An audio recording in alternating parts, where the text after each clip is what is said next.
अस्सलाम वालेकुम व्यूअर्स। मैं हूं शारिक जावेद और उर्दू रेडियो डॉइचलैंड की एक और लाइव ट्रांसमिशन में आपको खुशामदीद कहता हूं। आज की ये एपिसोड बहुत मुख्तलिफ है क्योंकि आज की इस एपिसोड में हमारे साथ ज्वाइन करेंगी जर्मनी के शहर म्यूनिख की काउंसलर लीना ओडेल, और आज हम उनसे मुख्तलिफ टॉपिक्स पर बात करेंगे। ख़ास तौर पे इतनी यंग एज में जो वो काउंसलर मुंतखब हुई, इसके हवाले से हम बात करेंगे उनसे। जो उनकी जो औरतों के हवाले से जो काम है उसके हवाले से बात करेंगे। ख़ास तौर पर वो काम करती हैं इंटर कल्चरल डाइवर्सिटी के हवाले से, उनसे बात करेंगे। तो आज उनसे हमें काफ़ी कुछ सीखने को मिलेगा। तो अभी हम उनको शो में खुशामदीद करते हैं। Hallo, herzlichen Hallo. willkommen, Frau Odell. Hallo, vielen Dank für die Einladung. Bitte schön. Und vielen Dank, dass Sie haben unsere Einladung akzeptiert, und wir werden heute die Show an unsere Channel Urdu Radio Deutschland live von unseren Viewers haben. Und natürlich, unsere Deutsch ist vielleicht nicht so gut, aber wir werden versuchen. So, erstmal Glückwunsch, dass Sie sind ganz neu in die Stadtrat München Mitglied ausgewählt werden. Wie ist die Gefühle und was sagen Sie die Freunde und Familien?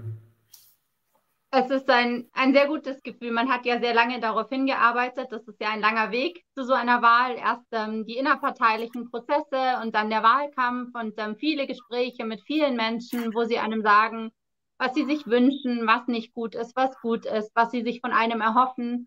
Und dann ist es natürlich ein tolles Gefühl, wenn man merkt, der Wahlkampf, die viele Arbeit, die man reingesteckt hat, hat sich gelohnt. Man ist tatsächlich gewählt, die Menschen vertrauen einem. Ich bin in München geboren und das ist ein wahnsinniges Gefühl, dass die Menschen in München mir vertrauen, Entscheidungen für diese Stadt zu treffen. Also da fühlt man sich sehr stolz und sehr glücklich. Ein bisschen überfordert am Anfang, weil es schon eine große Verantwortung ist. Aber schön, sehr schön. Ja, freue mich. Das war viel Arbeit und Sie haben das geschafft. Viele unserer Freunde wissen noch nicht, was ist Stadtrat. Können Sie ein paar Worte über Stadtrat sagen? Was ist Stadtrat? Was machen Sie täglich? Ja, also der Stadtrat ist im Grunde das Parlament für die Stadt, also wirklich für die Kommune, für alles, was die Stadt München betrifft. Eine Besonderheit ist in Bayern, dass der Stadtrat aus ehrenamtlichen Mitgliedern besteht. Also das ist nicht unser Beruf, sondern wir arbeiten weiter in unserem Beruf und machen quasi in unserer Freizeit den Stadtrat. Es gibt natürlich auch Menschen, die das hauptberuflich machen, der Bürgermeister, der Oberbürgermeister, die Bürgermeisterinnen, die Referentinnen. Aber wir als Stadtratsmitglieder, wir 80 sind wirklich ehrenamtlich.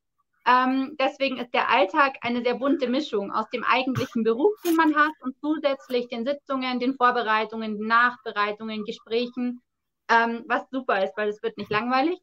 Und der Stadtrat entscheidet im Grunde über alles, was die Kommune selbst verwalten und entscheiden darf. Also das ist ja festgelegt in dem Föderalismussystem, was wir in Deutschland haben, was die Kommune entscheiden und machen darf und was nicht.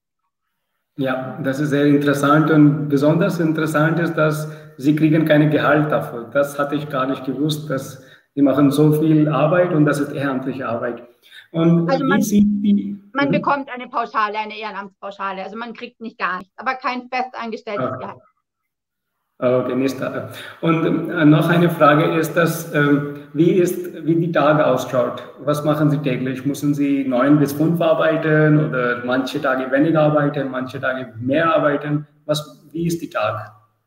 Sehr, sehr unterschiedlich. Also es gibt Tage, da hat man wirklich von morgens bis abends Sitzungen, oder man hat Ortstermine, wo man Menschen trifft, wo man vor Ort sieht, was gemacht werden muss. Man hat Gespräche intern mit der Verwaltung oder mit den anderen Stadtratsmitgliedern. Manchmal hat man Stadtratsausschusssitzungen oder die große Stadtratssitzung.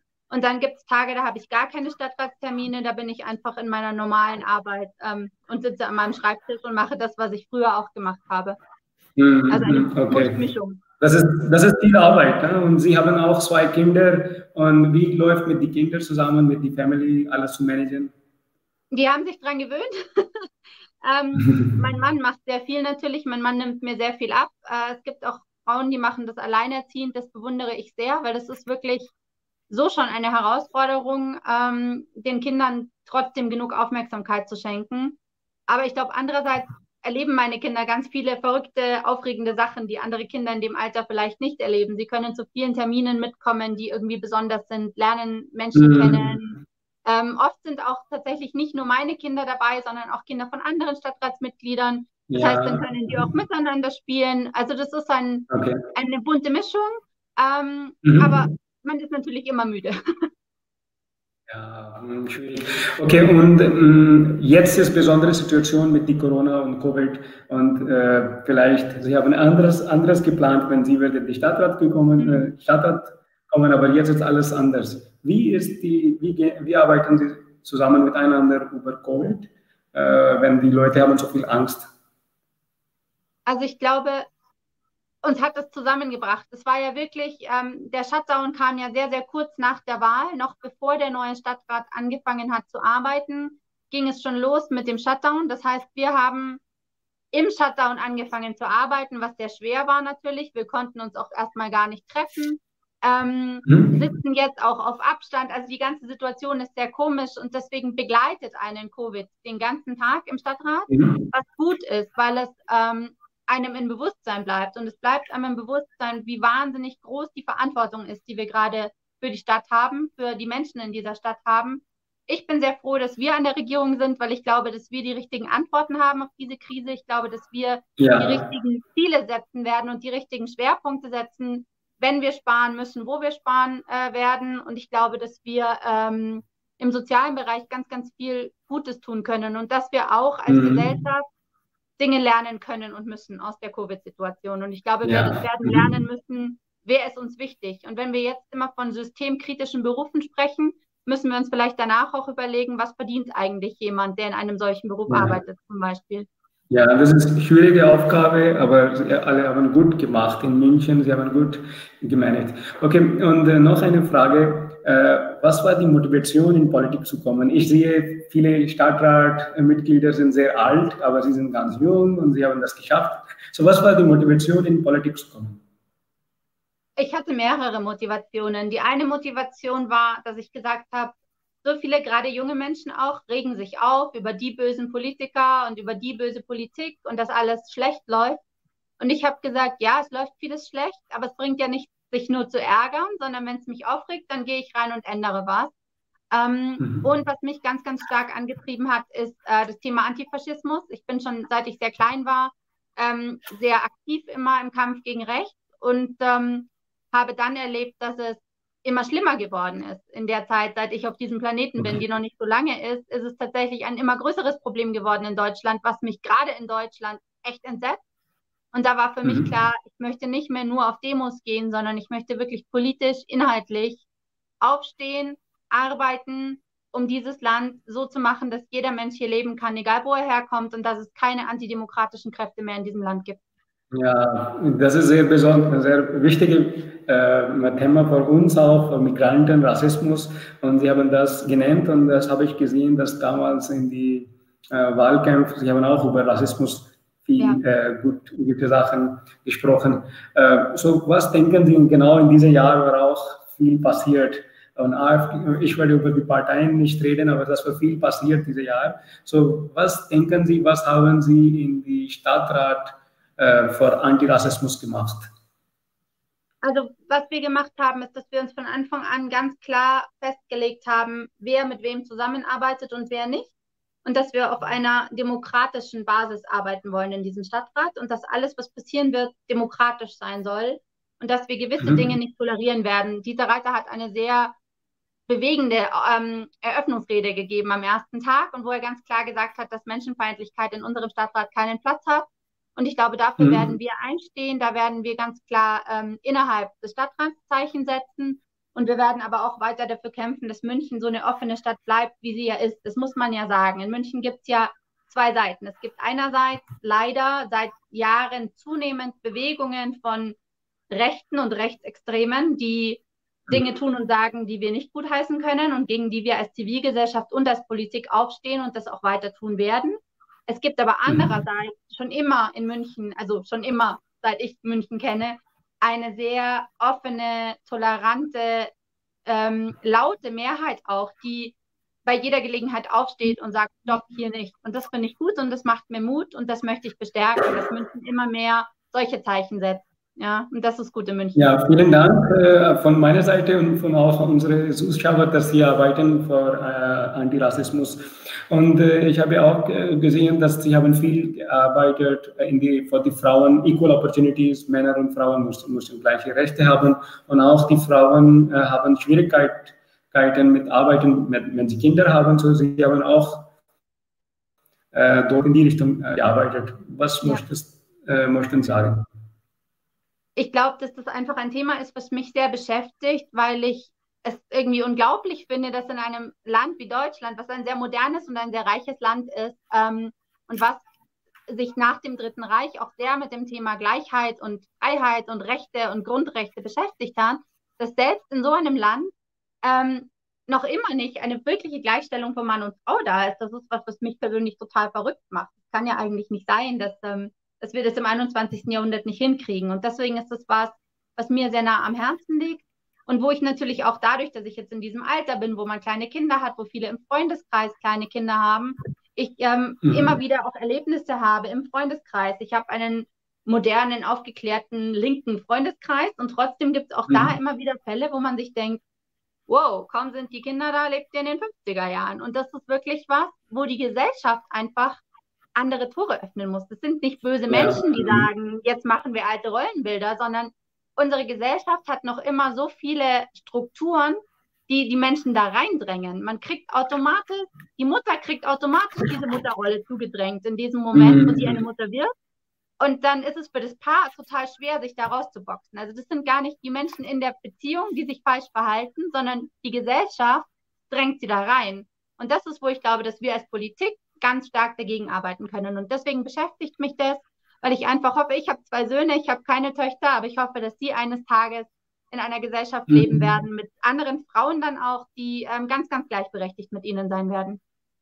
Ja, das ist ein wichtiges Thema. Ich glaube trotzdem, dass in Deutschland Frauen haben sehr gute Rechte, aber sie versuchen immer noch, das ist viel besser. Und jetzt in München ist das besondere schwierige Thema, Kindergartenplatz zu finden. Das ist auch sehr schwierig, aber wir haben erleben in diesem Jahr, die Kindergarten ist auch kostenlos geworden in München. Das war auch ganz neu. Ja. Und Ihre Partei haben auch viel in die Richtung gemacht. Was möchten Sie sagen? Ich glaube, dieses ganze Thema Kostenfreiheit, gerade auch beim Kindergarten, das hat die Menschen sehr beschäftigt. Und es gab viele Menschen, die haben gesagt, warum macht ihr das? Manche Menschen können sich den Kindergarten ja leisten, dann sollen die halt auch zahlen. Und wir und ich haben immer ganz klar gesagt, wir haben eine Devise in Deutschland und die lautet, Bildung ist kostenfrei. Und in dem Moment, wo wir den Kindergarten kostenfrei machen, schätzen wir ihn wert als das, was er ist. Und das ist nämlich ein wahnsinniger Bildungsauftrag, den die Kindergärten haben. Und deswegen ist es mir so ein Herzensthema auch, sicherzustellen, dass alle Kinder in den Kindergarten gehen können, dass nicht die Eltern und meistens die Mütter zu Hause sitzen und sich überlegen, wie viele Stunden muss ich arbeiten, dass ich wie viele Stunden Kindergarten bezahle, sondern dass man einfach sagt, das Kind mit 3 kann in den Kindergarten gehen, wird dort mit anderen Menschen in Kontakt kommen, wird über neue Kulturen lernen, wird wahnsinnig viel lernen, was ganz, ganz wichtig ist, weil sonst ist das für die Kinder echt ein Schock, wenn die mit 6 in die Schule kommen. Ich meine, in anderen Ländern ist es total selbstverständlich, dass Kinder irgendwie mit 4, 5 in die Preschool kommen. Ja, das ist eine sehr tolle Sache mit kostenlosen Kindergarten. Aber jetzt sind auch schwierige Situationen wegen der Covid. Kinder können nicht in den Kindergarten gehen und die Eltern müssen noch arbeiten und das ist eine sehr schwierige Situation. Und ich weiß, dass sie müssen täglich auch mit diesem Thema beschäftigen. Ja, es ist ein wahnsinniges Dilemma, so wie Covid uns insgesamt wahnsinnig schwierige Entscheidungen abbringt, weil wir oft normalerweise in der Politik habe ich eine richtige und eine falsche Meinung. Ich sage, das eine ist richtig und das andere ist falsch. Und das Schlimme, das Schwierige an Covid ist, dass es jetzt immer 2 Sachen gibt, die irgendwie richtig wären. Und es ist richtig und wichtig, dass Kinder mit anderen Kindern zusammenkommen, dass die lernen, dass die nicht zu Hause festsitzen. Und gleichzeitig ist es aber wichtig, dass wir alle jetzt Social Distancing machen und dass wir voneinander fernbleiben und diese Krankheit aufhalten. Und das ist echt schwierig. Und da gibt es keine richtige Antwort. Und das ist schon eine krasse Herausforderung. Ja, richtig.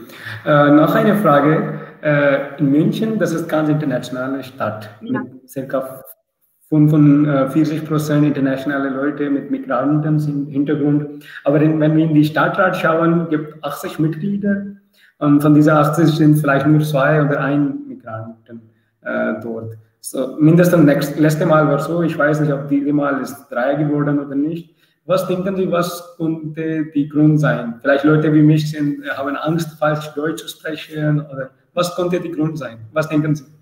Also ich glaube, ein kleiner Grund ist, dass die Statistik nicht ganz stimmt, weil ich zum Beispiel werde, glaube ich, in die Migrationshintergrundstatistik in München gezählt, weil meine Eltern beide in anderen Ländern geboren sind. Aber weil man das nicht sieht und nicht hört, zähle ich im Stadtrat nicht in diese Statistik. Zu Recht, ja. Ich bin in Deutschland geboren, ich bin Deutsche, Punkt. Wenn jetzt jemand türkische Eltern hat und in Deutschland geboren ist, dann ist das eine völlig andere Situation. Warum? Weil man das sieht. Und das ist, also deswegen, ich glaube, das ist der eine Punkt, dass so die Frage ist, wo fängt man an? Aber damit möchte ich nicht wegdiskutieren, dass wir ein Problem damit haben, dass es eine viel zu geringe Beteiligung von Menschen mit Migrationsgeschichte gibt in der Politik in Deutschland. Und ich glaube, ein Thema ist sicher, was Sie angedeutet haben, sprachliche Barrieren, auch Wissensbarrieren. Also gerade wenn Menschen nicht hier geboren sind, ist es natürlich schwer, sich politisch zu beteiligen in einem Land, wo man nicht von klein auf die Politik kennengelernt hat. Viele Menschen wissen zum Beispiel gar nicht, dass sie in einem Land, in dem sie nicht die Staatsbürgerschaft haben, trotzdem in eine Partei eintreten können. Da fängt es schon an. Was ich ganz toll finde, wenn viele Menschen das auch machen würden. Viele Leute sind in ihrem Heimatland in einer Partei, aber hier nicht in der Schwesterpartei, obwohl sie das sein könnten. Und natürlich ein Ding ist schon auch, dass wir strukturell natürlich die Menschen einfach benachteiligen. Ich meine, wer in Deutschland nicht in Deutschland geboren ist oder nicht hier aufgewachsen ist, wo die Eltern nicht hierher kommen, der hat es von vornherein schwieriger. Wir haben ganz banal auch kein Wahlrecht für viele Menschen. Also wer wirklich keinen europäischen Pass hat, kann ja gar nicht partizipieren politisch, was ich auch persönlich Wahnsinn finde. Also ich glaube, da gibt es ganz, ganz vielfältige Gründe. Und das ist ein Thema, was mich sehr beschäftigt. Mich beschäftigt auch sehr die niedrige Wahlbeteiligung bei den Menschen mit Migrationsgeschichte, die wählen dürfen oder dürften, weil ich glaube, dass da auch nicht, wie das viele Menschen von anderen politischen Lagern dann darstellen, die blöden Ausländer schuld sind, sondern ich glaube, da werden wieder die Menschen benachteiligt. Wer einen Migrationshintergrund hat, wird gar nicht erst an unsere Politik rangeholt, weil das, glaube ich, auch viele Menschen gar nicht wollen. Und das ist was mich sehr beschäftigt und was ich auf jeden Fall mir als eins meiner politischen Ziele gesetzt habe, dass ich da irgendwie helfe, dass Menschen, die nicht hier geboren sind, sich trotzdem in unserer Politik so wohlfühlen, dass sie Teil davon sein wollen, dass sie wählen gehen wollen, dass sie sich wählen lassen wollen, weil es ist was total Schönes und man muss nicht perfekt Deutsch sprechen, um eine Rede in einem Parlament zu halten. Es ist wichtig, dass man das Herz am rechten Fleck hat und die richtigen Ideen hat. Und die haben nichts mit der Sprache zu tun. Aber vielen Dank für die Motivation und so. Okay, wir wollen auch über die Thema sprechen, dass viele wissen nicht, da gibt es viele Ausschüsse, auf Englisch, auf viele Committees in die Stadtrat, zum Beispiel Bildungsausschuss, Gesundheitsausschuss, Kinderausschuss, Kreisverwaltungsausschuss, Sportausschuss und so. Und Sie sind auch Mitglied von 5 von diesen Ausschüssen. Was ist das für die Leute, nur für Awareness? Was machen Sie Stadtrat und was machen Sie Ausschüsse? Und dort sind einige viele Parteien arbeiten zusammen oder wie geht das? Also im Grunde sind die Ausschüsse wie der Stadtrat im Kleinen. Da ist nicht von allen Parteien, wenn Parteien sehr klein sind, senden sie niemanden in den Ausschuss, aber von allen Parteien bis zu einer gewissen Größe wird jemand in den Ausschuss entsandt und dort wird dann eben inhaltlich gearbeitet und dort wird im Grunde alles, was dann der Stadtrat als Ganzes entscheidet, vorentschieden. Manche Sachen werden direkt dort entschieden, aus dem Grund, weil dann einfach man sehr, sehr fachlich arbeiten kann, weil man sich die Zeit aufteilt. Also bei mir ist es so, ich bin in 5 Ausschüssen und es ist schon eher viel. Dadurch sind es natürlich viele Termine. Es gibt auch Menschen im Stadtrat, die sind nur in 3 oder 4 Ausschüssen. Da kann man sich natürlich dann noch tiefer einarbeiten, weil man natürlich nicht für jedes Thema Spezialistin und Spezialist sein kann und soll. Und deswegen ist es gut, wenn man in diesen Ausschüssen dann sehr konzentriert arbeiten kann, sich wirklich tief einarbeiten. Und es gibt ja dann zu jedem Ausschuss auch den zugehörigen oder die zugehörige Referentin, Referenten, die dann natürlich auch das sehr eng begleiten. Und der Oberbürgermeister und die Bürgermeisterinnen sind auch jeweils einem zugeteilt, damit auch die sich das aufteilen können. Einfach damit man die höchstmögliche Expertise hat, damit man es zeitlich aufteilt und damit man eben verschiedene Dinge gibt. Hier kommt gerade die Frage, ob es eine Website dafür gibt. Es gibt die Website der Stadt München, also münchen.de, und es gibt auch eine Website, das Ratsinformationssystem nennt sich das, RIS. Okay. Und da kann man das auch alles rausfinden. Man findet mich aber auch über die Website von der Stadt. Da kann man mich auch gerne anschreiben, wenn man da mehr Informationen möchte, weil das ist sehr kompliziert, aber eigentlich ganz interessant. Ja, vielen Dank für die Antwort. Okay, jetzt sprechen wir auch die Motivation für junge Leute für ehrenamtliche Arbeit. Vielleicht vorher waren viele Leute in die ehrenamtliche Arbeit beschäftigt und jetzt Leute haben nicht so viel Zeit oder ich weiß nicht warum, aber junge Leute sind nicht mehr viel beschäftigt mit ehrenamtlicher Arbeit. Was könnte die Gründe sein? Was denken Sie? Das ist ein großes Thema, was uns alle beschäftigt. Ich glaube, dass unsere Gesellschaft so viel verlangt von uns mittlerweile, dass wir gar nicht mehr so viel Zeit haben, wie man es früher vielleicht hatte. Ich glaube, früher hatte man ein sehr strukturiertes Leben, wo man irgendwie gearbeitet hat und eine Beziehung hatte oder eine Familie und dann hatte man einen Freundeskreis und ein Hobby oder ein Ehrenamt. Und heutzutage hat man irgendwie das hier, wo ist es da? Das hier, was den ganzen Tag einen begleitet und man hat 10 Freundeskreise und man ist international und hier und da und das und das und es ist alles kompliziert und es ist viel auf einmal und die Arbeit verschlingt einen in vielen Fällen. Also ich kenne viele Menschen, gerade in so modernen Medienberufen, die haben überhaupt keine Freizeit mehr. Wo sollen die denn ein Hobby herkriegen? Dann studieren die Menschen länger, sie kriegen später Kinder. Das heißt, sie haben auch irgendwie gar nicht mehr so diese Lebensphase von, die Kinder sind schon aus dem Haus und jetzt habe ich wieder Zeit. Und gerade bei den jungen Menschen, das Studium, die Ausbildung ist wahnsinnig fordernd heutzutage. Also ich glaube nicht, dass das Desinteresse ist von den jungen Menschen, sondern ich glaube, dass wir den jungen Menschen wahrscheinlich zu wenig Freizeit geben, die sie eigentlich bräuchten. Und ich glaube auch, dass das Ehrenamt oft nicht so wertgeschätzt wird, wie es sein sollte. Also ich glaube, oft hat es so einen Touch von, oh, Ehrenamt, was bist denn du für ein langweiliger Typ, ja? Und das ist schade. Ich glaube, wenn wir als Gesellschaft das als etwas Positives rausstellen würden, dann würden es sicher auch wieder mehr Menschen machen wollen. Ja, sehr gute Antwort. Und jetzt eine sehr wichtige Frage und vielleicht das ist nur eine Diskussion von nächstem Mal, aber zum Beispiel, weil Sie haben viel geredet über die Frauenrechte und wie können sie gut arbeiten, aber jetzt, wir haben gesehen, dass besonders die Migranten, die Frauen, die kommen später, sie haben besonders Schwierigkeiten zum Integration, weil sie sind spät gekommen und nach Hochzeit heiraten und danach, sie haben Kinder und es dauert ein bisschen, wenn sie können Deutsch lernen. Oft, sie sind schon ausgebildet, sie haben Ausbildung gehabt oder eine Degrees von den Universitäten, aber sie schaffen das nicht. Das ist manchmal sehr schwierig. Was denken Sie, was können wir hier ein bisschen machen, sodass wir können wieder Frauen auch helfen? Also ich glaube, ein Thema ist das Thema Anerkennung von ausländischen Abschlüssen, ja, weil das ist ja immer das Problem, dass Menschen hierher kommen, sie haben in der Heimat was gelernt und dann sagt der deutsche Staat, kenne ich nicht, gilt hier nichts und dann fängt man die Ausbildung von vorne an. Das macht vielleicht ein 25-jähriger Mann, der hierher kommt, aber wenn jetzt eben eine 30-jährige Frau hierher kommt und Kinder bekommt, wann soll sie noch ihre Ausbildung nachholen? Also das ist ja die Herausforderungen, von denen ich vorher gesprochen habe, für Frauen allgemein, in dem Moment, wo Kinder ins Spiel kommen, die sind ja noch 1000-mal mehr, wenn ich hierher komme, die Sprache nicht kann, mein Mann dann die Sprache vielleicht schon kann, ja, das heißt, der hat dann da einen Vorteil und dann ist es ja noch viel selbstverständlicher, dass man in diese altmodische Rollenverteilung rutscht. Also ich glaube, Anerkennung von Abschlüssen ist da sicher ein Thema. Ich glaube auch, dass das Thema, was ich vorhin angesprochen habe, Bildung im frühkindlichen Alter ein wichtiges ist, also dass wir den Menschen klar machen, ihr könnt eure Kinder in den Kindergarten schicken, ihr könnt eure Kinder auch in die Krippe schicken und es ist auch okay. Es gibt natürlich Länder, da ist das total selbstverständlich. Es gibt Länder, die schauen uns Deutsche an, was wir für Hinterwäldler sind, die Kinder so spät erst weggeben. Und dann gibt es natürlich Länder, die finden das sehr befremdlich, dass die Europäer ihre Kinder tendenziell früh in Betreuung geben. Das Angebot muss man den Menschen, glaube ich, einfach sagen, dass es das gibt. Und was, glaube ich, auch ein ganz, ganz wichtiges Thema ist, sind einfach Sprachkurse. Denn ich glaube, ohne Sprache wird es nie die Möglichkeit geben, Inklusion zu betreiben. Und ich glaube, es ist wichtig, dass es Sprachkurse sind, die zu Zeiten sind, die kinderfreundlich sind, zu Zeiten sind, die freundlich sind für Personen, die es eben schwer haben, weil sie irgendwie ihr Leben jonglieren müssen. Also nicht diese typischen Afterwork-Kurse, die es dann vielleicht für Männer gibt, die hierher kommen, weil sie sofort in einen Beruf einsteigen. Das ist ja ein ganz anderer Blick. Und natürlich auch in manchen Fällen dann auch nur Frauenkurse, weil sich manche Frauen sicher auch nicht wohlfühlen dann in gemischten Kursen. Also ich glaube, da muss man einfach aus Sicht dieser Frauen denken und die konkreten Angebote machen. Ja, vielen Dank. Sie haben sehr gut über dieses Thema auch geantwortet.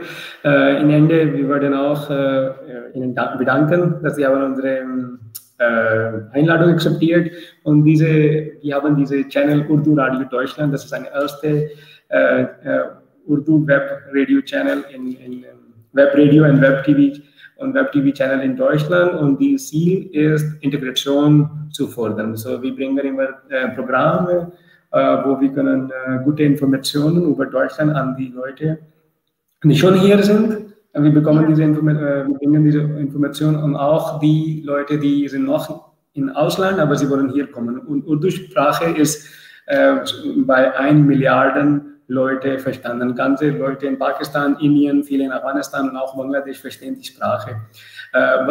Und Sie sind jetzt, das ist das erste Mal, dass wir haben ein Programm auf Deutsch gemacht. Was möchten Sie an unsere Viewer sagen über das? Das ehrt mich sehr. Es tut mir leid, dass ich kein Urdu kann, sonst hätten wir vielleicht ein bisschen gemischt sprechen können. Aber ich finde es toll. Ich finde es super, solche Angebote zu machen, denn ich habe selber ein paar Jahre im Ausland gelebt und es ist in meinem Fall, ich konnte die Sprache, bevor ich ins Ausland gegangen bin. Und trotzdem tut man sich ja schwer, wenn man so vieles nicht kennt und nicht weiß, weil einfach die Kultur, die Gesellschaft, die Menschen, die Geschichte, das ist so viel, was zusammenkommt. Und deswegen finde ich das ein ganz tolles Angebot, um einfach den Menschen etwas über Deutschland zu erzählen, aus ihrem Mund, also aus einem Mund, der das selbst erlebt hat, dieses hier ankommen. Wenn man sie Deutsch sprechen hört, sie sind ja sehr gut hier angekommen, sie sind gut vernetzt in Deutschland und das ist ein schönes Gefühl. Ich denke, dass das sicher ein tolles Vorbild ist für viele Menschen. Und es freut mich sehr, dass es Interesse an Deutschland und an dem Blick von Ihnen auf dieses Land gibt. Und ich hoffe, dass wir gemeinsam da aus beiden Seiten dann sozusagen an was ganz Schönem arbeiten, dass Deutschland noch besser wird in dieser Hinsicht. Denn ich glaube, wir haben noch viel zu tun.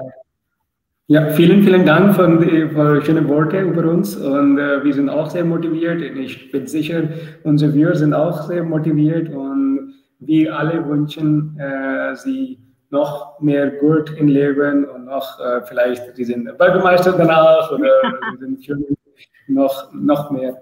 Und alles Gute, vielen Dank, dass Sie waren unsere Gäste heute. Wir bleiben in Kontakt und vielleicht, wenn wir Fragen haben von unseren Viewers, ich kann auch weiterleiten. Genau. Nochmal vielen Dank und ja, danke schön. Ciao. Vielen Dank von mir, es war sehr spannend, danke. जी तो व्यूअर्स उम्मीद है कि आप लोगों ने हमारा ये शो बहुत एंजॉय किया होगा। मैंने तो बहुत एंजॉय किया है और ये पहली बार उर्दू रेडियो डॉइचलैंड पे हम आपके लिए जर्मन ज़ुबान में एक जर्मन काउंसलर का शो लेकर आए, जिसमें हमने उनसे जानने की कोशिश की उनकी मोटिवेशन के बारे में कि वो इतनी कम उम्र में पॉलिटिक्स में क्यों आई। फिर हमने कुछ टॉपिक्स पे बात की, खासतौर पर जो हमारे दिलों के करीब है कि जो रेसिज्म है और इंटीग्रेशन है, इन हवाले से हमने कुछ बातें की। फिर हमने थोड़ा सा आगाही देने की कोशिश की कि मुख्तलिफ कमेटियाँ कौन सी हैं, स्टार्टर आर्ट होती क्या है, काम किस तरह करती है, और मतलब आप अपना फीडबैक हमें ज़रूर दीजिएगा। उर्दू रेडियो डॉइचलैंड के सोशल मीडिया प्लेटफॉर्म्स को लाइक करें, हमारे पेज को लाइक करें, वीडियोस को शेयर करें, यूट्यूब चैनल को सब्सक्राइब करें ताकि कोई वीडियो आप मिस ना करें। हमारा इंस्टाग्राम और ट्विटर पेज को भी फॉलो करें और अपनी फीडबैक जो है उससे हमें ज़रूर आगाह कीजिए, हमें ज़रूर लिखिए। इसके साथ ही लेंगे हम आप लोगों से इजाज़त अगले प्रोग्राम तक के लिए। उम्मीद है आप लोगों को प्रोग्राम पसंद आया होगा। अपनी राय ज़रूर दीजिएगा। अल्लाह हाफ़िज़।